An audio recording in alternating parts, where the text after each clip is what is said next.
The next topic in section 4.4 that we're going to cover is points of inflection. The figure below shows the points at which the concavity changes for each function. If the tangent line to the graph exists at such a point, then the point is called a point of inflection. For example, if you look at the first graph, initially this graph was concave up until we get to a certain point. And then what happens is the graph changes from being concave up to being concave down.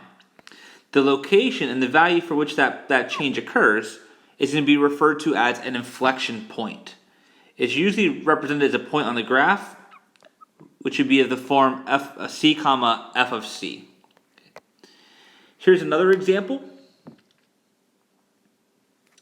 If we look at what's going on with this graph, initially this graph was concave down. We get to a certain point, and then after you move past that point, the graph changes concavity to being concave up, which means we would have an inflection point right here.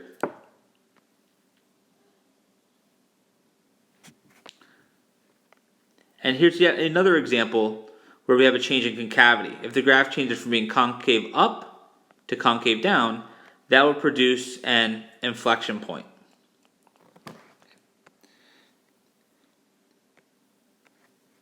So let f be a function that is continuous on an open interval, and let c be a point in the interval. The graph of f has a tangent at this point c, f of c. Then this point is a point of inflection of the graph of f when the concavity changes either from upwards to downwards or downwards to upwards at the point. In order to locate the possible points of inflection, we want to determine the values for which f double prime of x is equal to 0, or for which f double prime of x does not exist. These are the only possible candidates, and this is stated in theorem 4.8. If c, f of c is a point of inflection of the graph of f, then either f double prime of x equals to 0, or f double prime does not exist at x equals to c. So these are our candidates when we're looking for inflection points. There's the potential places where the second derivative is either equal to 0 or where the second derivative does not exist. Much in the analogous way when we're looking for maxima and minima, where we were finding the critical numbers of the first derivative, if you recall, not every critical number provided a max or a minimum.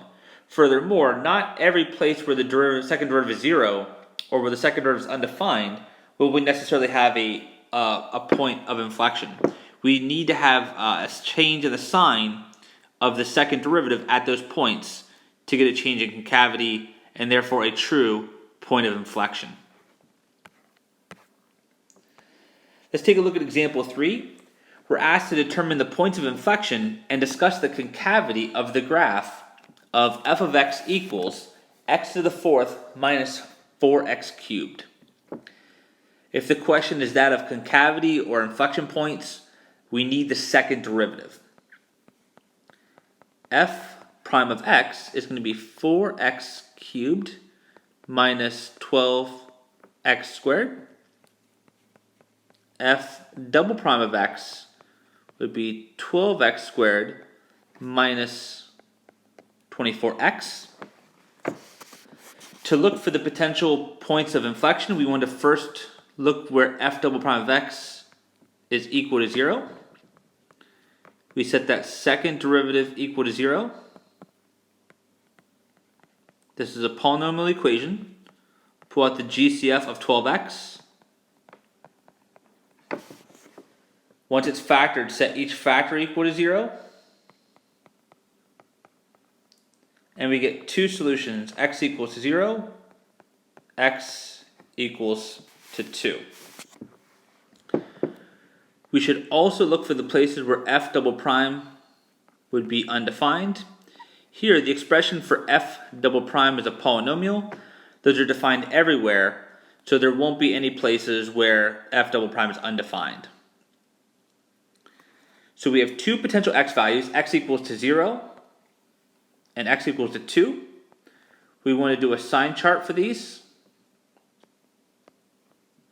Those two numbers break the number line up into three regions. We have region 1, region 2, region 3. For region 1, we can use the test point x equals to negative 1.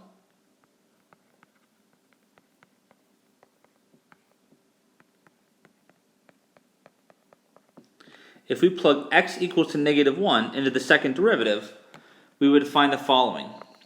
F double prime of negative 1.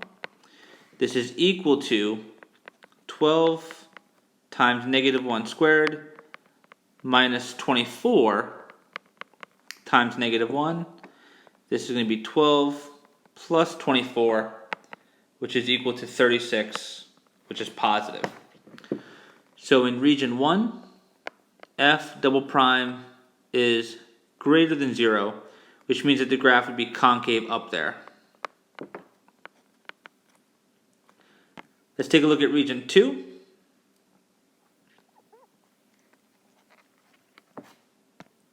In region 2, we could use the test point x equals to positive 1. If we plug positive 1 in, then f double prime of 1 would be equal to 12 times 1 squared minus 24 times 1. This is 12 minus 24, which is negative 12, which is less than 0. So in region 2, f double prime is less than 0, which means that the graph is going to be concave down. And we have one more interval to test. Let's take a look at interval 3. We might want to use x equals to 3 for the test point here. F double prime of 3 would be equal to 12 times 3 squared minus 24 times 3. This should be equal to, if we work it out,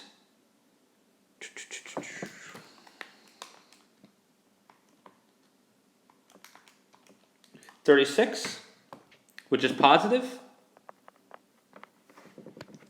So in region 3, f double prime is greater than 0, which means that the graph will be concave up again.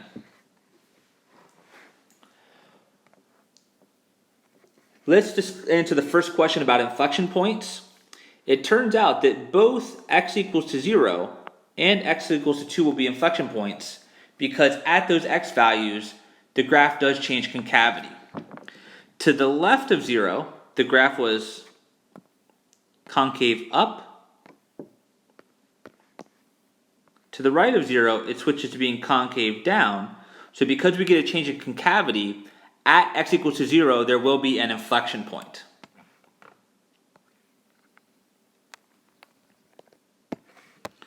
So we have an inflection point.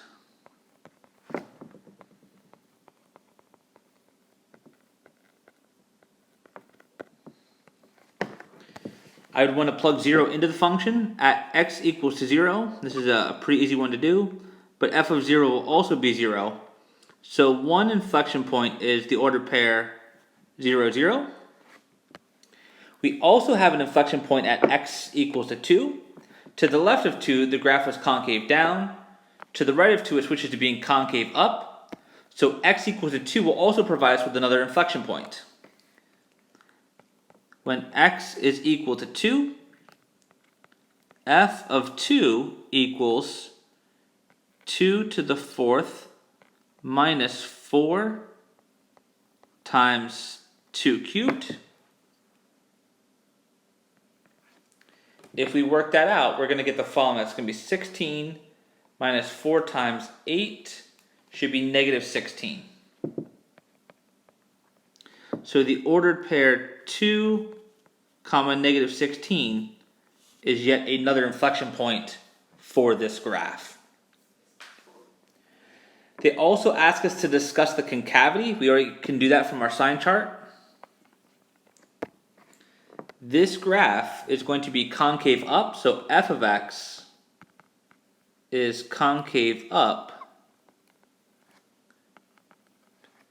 from negative infinity to 0, and then again from 2 to infinity, and f of x will be concave down